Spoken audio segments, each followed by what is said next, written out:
Good morning, colleagues. Thank you for inviting me to Moscow. I first came with a bit of trepidation. I thought the weather was going to be an awful lot colder, but you've tried to westernise it a little bit, and it's only been -1 and a little tiny bit of snow, which I'm pleased to say your country has managed very well. In the UK, we would all be sitting at home now, wrapped up in a nice warm, because we would be at a standstill with barely a centimetre of snow. About the NFDC, I'm Говард Bаттon. I'm the CEO of the NFDC. I've been with them 15 years. Prior to that, I was a demolition contractor myself.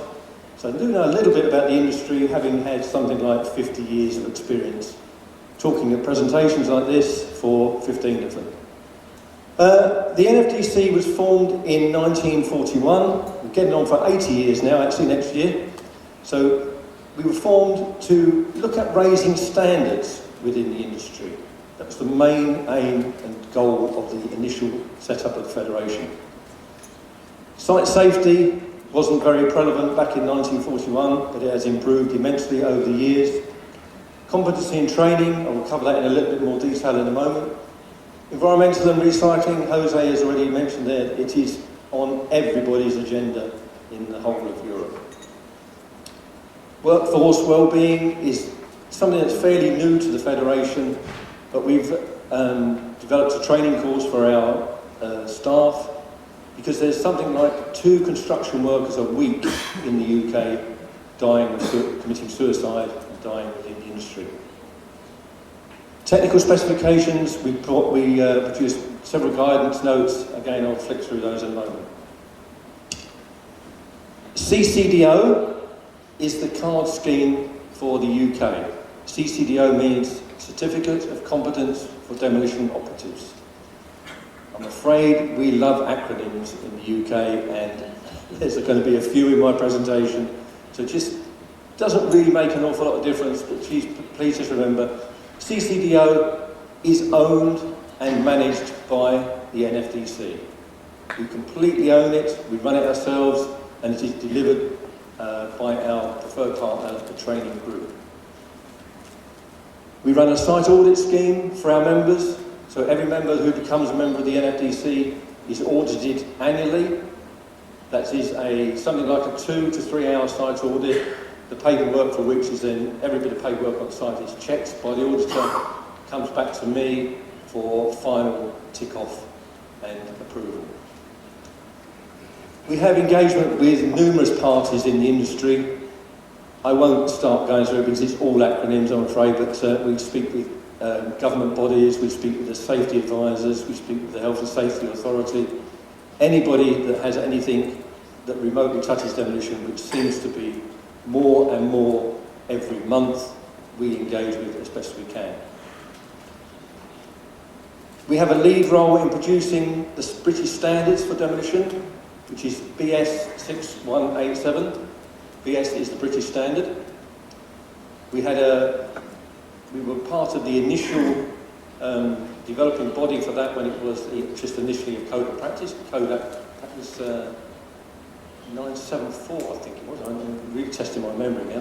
But it's developed over the years, and it is up for review next year, and we've already started our homework on that and found some of the items within it need to be reviewed. The site audit scheme is designed to monitor and benchmark the Federation members against industry standards. We don't set the standards. We partner with an association called CHAS. CHAS is a well-recognised body within the UK issuing the certification. So we carry out the audit, we set that to their standards, they certificate it for us, and that is recognised by other members of industry. The main part of that is the inspection of the company's health and safety policy. The site part is to ensure that the health and safety policy references are being implemented and carried out on site. The environmental responsibilities, as we've touched on earlier, we audit our members in a paper audit as well each year, and every year so far we've managed to get 96% recycling rates. However, I often go to meetings, as Jose knows, and stick my hand up and say, what's happening? We are trying to deal with more and more difficult materials, composite materials, which unfortunately are reducing our recycling rates. We had a meeting with government last week.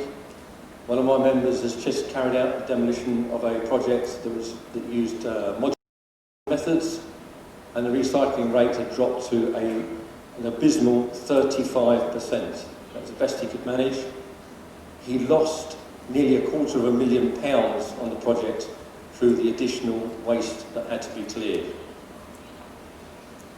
On-site crushing is a major operation. It's well recognised, accepted in the UK.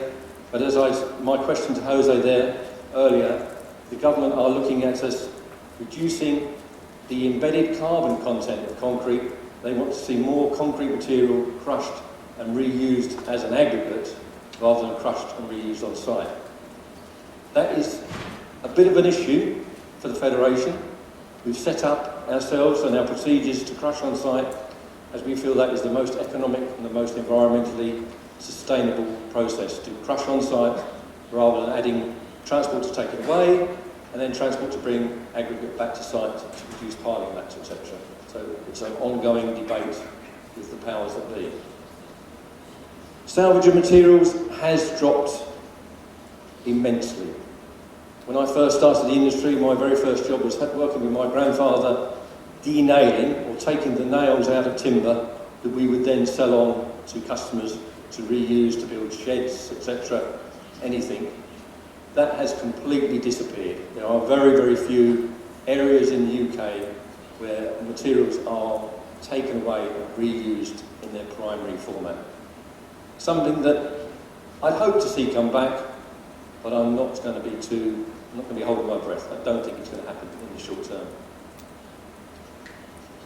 Industry challenges. These are the same everywhere. Skill shortage, attracting new talent, and retention. We have diversity within the industry. We try and make ourselves accessible as we can, as much as we can. We have a lady president of the NFDC at the moment. And that is not just because she's a lady, but because she has the right skills, the right knowledge to perform as a president of such an establishment as the Federation. Mental health, as I touched on earlier, is a big issue in the UK. We've invested an awful lot of money in developing courses and trying to train managers. Every course that has been delivered has gone down extremely well. It's a one-day course. It's cost the Federation £60,000 to develop this, and we deliver it free of charge to our members. Bantering, bullying is all part of the thing.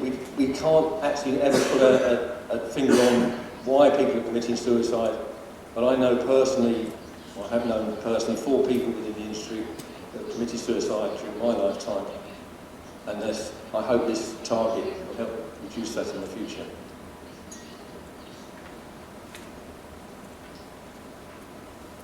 Industry guidance notes.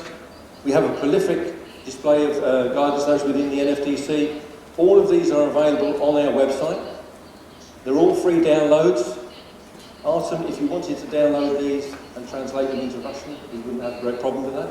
You may have to add bits of legislation that would be different in Russia than they are in the UK, but they are fairly general documents, and the EDA also has one on high-reach equipment, which we have also. I think we both, from a chat yesterday, agreed that they need to be revised at some time.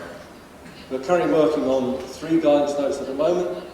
We are working on exclusion zones, temporary works, and what we call NNLW, which is an asbestos document that is slightly different in each country. It's specific to the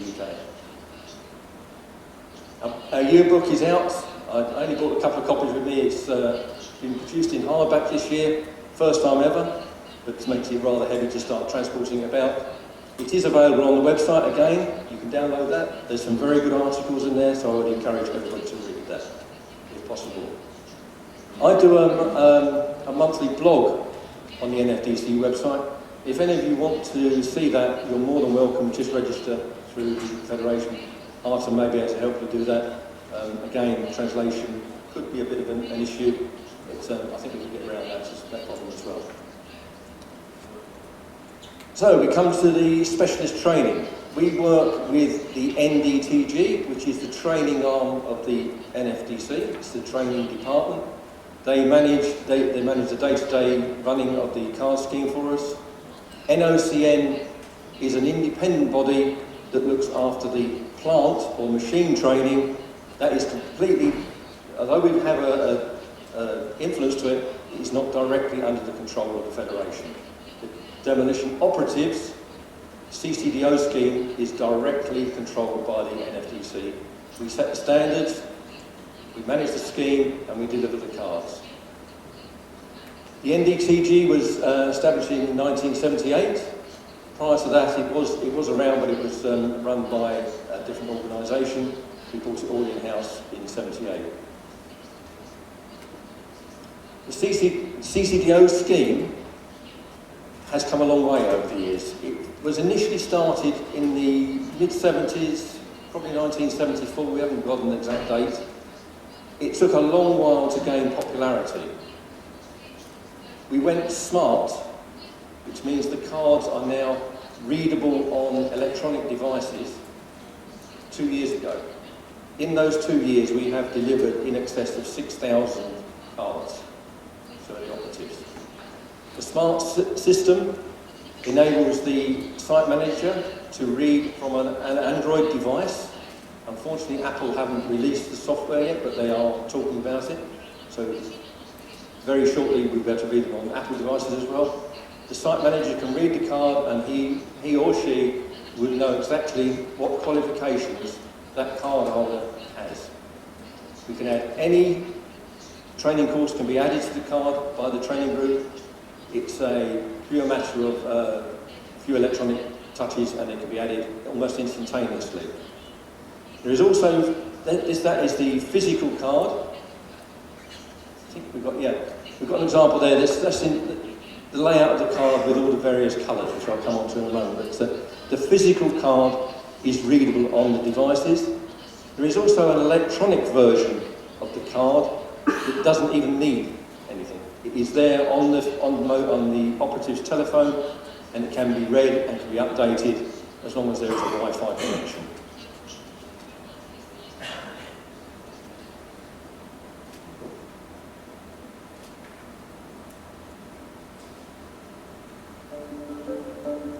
The CCDO Smart Card is a recognised partner scheme with CSCS, providing simple and immediate confirmation of workers' identity, training and qualifications to supervisors and site managers.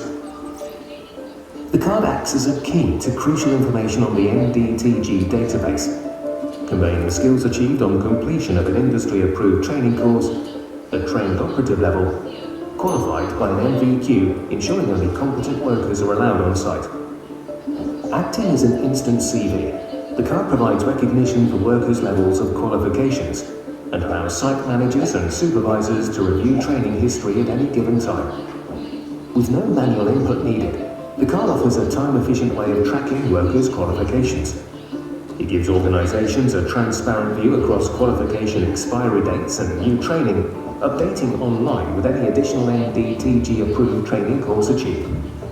With an easy way to check the validity of cards, the CCDO Smart Card prevents construction card fraud. Fake cards can be detected by electronic card checks, which in turn shows whether the operative in question is professionally qualified for the duty required.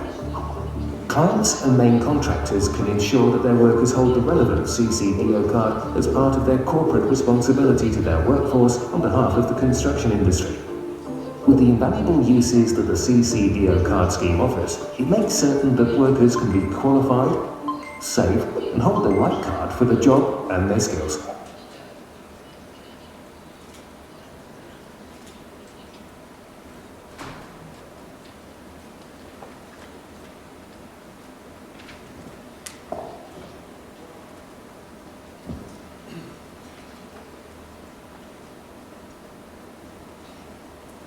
Seems to have frozen a little bit. The short video there mentions something called NVQ, and one of the titles of my presentation today is Vocational Qualifications. So every card that we deliver has to have an NVQ. It is a UK card scheme compliant requirement. The little logo that was on the card with CSCS governs the delivery of all cards within the UK. CCDO is part of that scheme. There are cards for scaffolding companies, steel erectors, etc. They all have to have the same standard. The vocational qualification is a key to that. We deliver the training, so the training is all of the red cards on the side there. The training courses are developed by the NFDC and delivered by the NDTG. Each training course is set to a national standard and has to comply with that to meet the industry needs. The NVQ that's shown in the middle there is the vocational part. The operative is not deemed to be competent to carry out his work, his or her work, until they have completed the NVQ. There are various levels of NVQ, 2 through to 6/7. They are delivered by an independent assessor who goes to site, watches that the operative is performing his or her duties to the standard. It's not until that, and it's quite a long process. Level 2 can take 6 to 8 months. Levels 3, 4 and upwards can take considerably longer. And they go through all of the various stages to make sure that the operative can do what it says that they are qualified to do. This process gives the employers confidence that the operatives they are engaging are qualified to do the work. And as part of the presentation said earlier, it's also that the operative has the right card for the right job.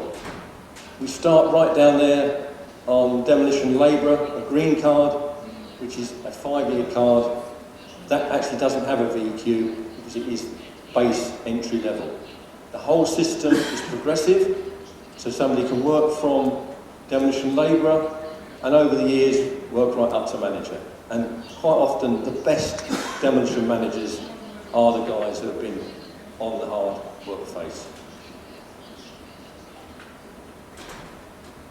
So, the CCDO card, as we've mentioned there, electronically clearly displays the duties that they can carry out and the expected skills levels. Part of the system, they have to have demolition experience. They have to do a HSE test, which is an online test. This again is to ensure compliance with industry standards. The CSCS standard requires that every operative undertakes what we call, in easy terms, touch screen test. And it takes them through the basic health and safety element. They tend to be generic, but we managed to ensure that the demolition industry ones are specific and they give a foundation prior to them starting to be trained up to the various levels of card.